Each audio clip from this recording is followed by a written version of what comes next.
Formation professionnelle des adultes, France versus Russie.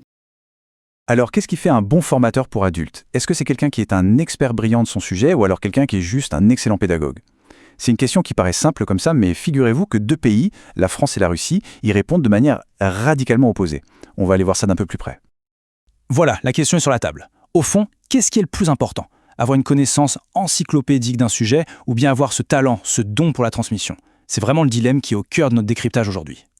Allez, on commence par le modèle français. Et vous allez voir, leur approche de la formation pour adultes, elle est assez surprenante. En fait, elle va probablement à l'encontre de tout ce que la plupart des gens imaginent.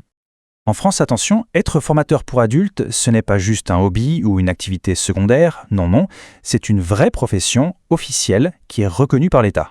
Ça veut dire qu'il y a un parcours, des certifications bien précises, bref, c'est une véritable carrière. Et logiquement, qui dit métier reconnu, dit diplôme officiel. Le plus connu, le plus important, c'est le fameux TP-FPA. Ça veut dire titre professionnel de formateur professionnel d'adultes. C'est un peu le sésame, vous voyez, le certificat qui dit « Ok, cette personne a les compétences pour former des adultes, que ce soit en entreprise, pour une reconversion, peu importe. » Et c'est là que ça devient vraiment intéressant. Accrochez-vous bien, ce diplôme, il n'est lié à aucune matière spécifique. En théorie, un formateur qui a ce titre peut enseigner le marketing digital le matin et la poterie l'après-midi. Oui, du moment qu'ils sont sans compétents, bien sûr, même s'il n'a aucun diplôme universitaire dans ces domaines. C'est une idée assez radicale, non? Du coup, la question qui vient tout de suite, c'est si ce diplôme ne valide pas l'expertise sur un sujet précis, alors qu'est-ce qu'il valide exactement? C'est quoi la compétence que le système français considère comme la plus importante? Eh bien, la réponse, c'est ce qu'on appelle le savoir formé. Ce que ce diplôme valide, ce n'est pas le quoi, c'est le comment. C'est la capacité à construire un parcours de formation, à animer un groupe, à faire en sorte que l'information passe bien et surtout, à obtenir des résultats concrets. L'expertise du sujet, elle peut très bien venir de l'expérience de terrain, pas besoin forcément d'un long parcours académique. Donc, on voit bien se dessiner une philosophie très claire ici.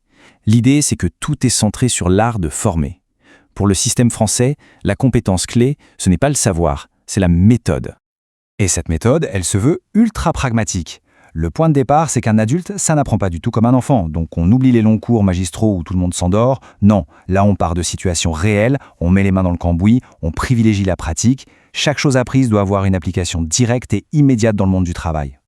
Bon, maintenant, on change complètement de décor. On part en Russie. Et là, attention, la philosophie, c'est quasiment l'exact opposé. Tout, absolument tout, repose sur le pouvoir de l'expertise.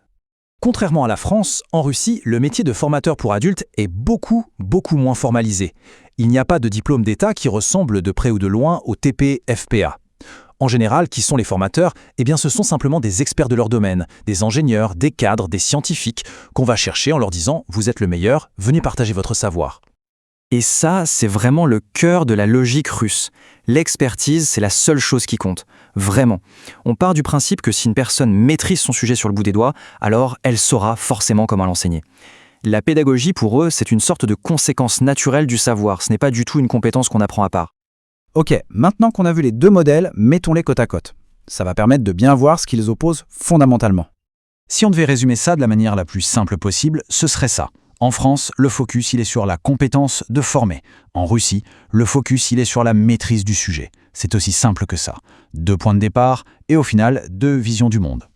Et cette différence, on la retrouve partout. Regardez, le diplôme d'abord. En France, il valide le savoir formé. En Russie, un diplôme valide la connaissance d'une matière précise. Ensuite, l'hypothèse de base. La France part du principe que former ça s'apprend, c'est une compétence. La Russie, elle, suppose que c'est quasiment inné si on est un expert. Et donc, logiquement, le point de départ est totalement inversé. La France cherche d'abord un bon formateur, puis choisit le sujet, alors que la Russie identifie l'expert et lui demande de former. Bon, après cette comparaison, on peut revenir à notre grande question du début pour essayer de conclure. Finalement, qu'est-ce qui définit vraiment un bon formateur? En fait, ce qu'il faut vraiment retenir, c'est que tout dépend de ce que chaque culture décide de valoriser comme la compétence numéro 1. Est-ce que c'est l'art de la transmission ou est-ce que c'est la profondeur du savoir? C'est une divergence qui est philosophique à la base, mais qui a des conséquences pratiques absolument énormes. Et pourquoi c'est si important, cette question? Eh bien parce que ce choix, il a un impact sur tout. Sur la manière dont on voit le développement professionnel, sur la définition même de ce que c'est qu'un expert dans une entreprise, et bien sûr sur l'efficacité des programmes de formation continue. Au final, ça nous force tous à nous interroger. Qu'est-ce qu'on valorise le plus, nous, dans notre culture, dans notre entreprise Et je vais vous laisser avec une dernière question pour la route. Dans notre monde où les compétences changent à une vitesse folle, quelle est la meilleure stratégie? Est-ce qu'il vaut mieux prendre nos meilleurs experts et leur apprendre à être de bons pédagogues? Ou est-ce qu'il vaut mieux prendre nos meilleurs pédagogues et les former aux expertises de pointe? La réponse, vous vous en doutez, est loin d'être simple. Merci d'avoir suivi ce décryptage.